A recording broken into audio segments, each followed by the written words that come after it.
ബി.ജെ.പിയെ സംബന്ധിച്ച് ബി.ജെ.പി ഇവിടെ വളരാത്തതിന് കാരണം ബി.ജെ.പിയിലെ നേതാക്കൾ തന്നെയാണ് എന്നുള്ളതാണ് ഒരു യാഥാർത്ഥ്യം. ഇപ്പോൾ വോട്ടിംഗ് ശതമാനം നോക്കുമ്പോൾ ഓരോ ഘട്ടത്തിലും ഓരോ തവണയും വോട്ടിംഗ് ശതമാനം ഉയർത്തുന്ന ചിത്രം നമ്മൾ കണ്ടെങ്കിലും ഈ തദ്ദേശ തെരഞ്ഞെടുപ്പിൽ താഴേക്ക് പോകുന്ന ചിത്രമാണല്ലോ നമ്മൾ കണ്ടത്.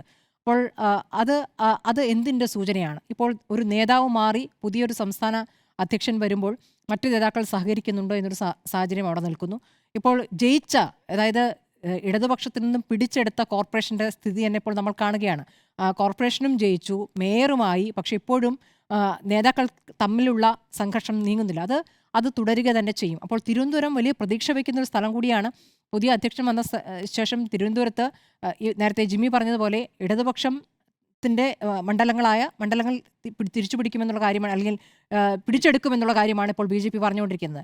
അതിൽ തന്നെ ഇപ്പോൾ വട്ടിയൂർക്കാവ് ഇല്ലെങ്കിൽ ഞാൻ മത്സരത്തിനേ ഇല്ല എന്ന് കെ സുരേന്ദ്രൻ പറയുന്നു. അപ്പോൾ വട്ടിയൂർക്കാവിലേക്ക് വേറെയും ചില ബി.ജെ.പി നേതാക്കളുടെ പ്രതികരണങ്ങൾ നമ്മൾ കണ്ടു.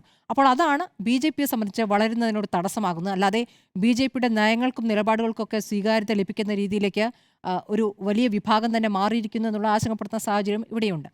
ഇനി CPM-മായി ബന്ധപ്പെട്ടാണെങ്കിൽ CPM എടുത്തിരിക്കുന്ന നിലപാടുകൾ, അല്ലെങ്കിൽ CPM സർക്കാരുമായി ബന്ധപ്പെട്ട് ഞങ്ങളുടെ വികസനങ്ങൾ, ഈ 10 വർഷം നടപ്പാക്കിയിരിക്കുന്ന വികസന പദ്ധതികളൊക്കെ മുന്നോട്ട് വയ്ക്കുന്നു എന്ന് പറയുമ്പോഴും അതിലപ്പുറമുള്ള ചില കാര്യങ്ങളാണ് കഴിഞ്ഞ കുറച്ച് തിരഞ്ഞെടുപ്പുകളായി നമ്മൾ പ്രചാരണത്തിൽ കേട്ടുകൊണ്ടിരിക്കുന്നത്.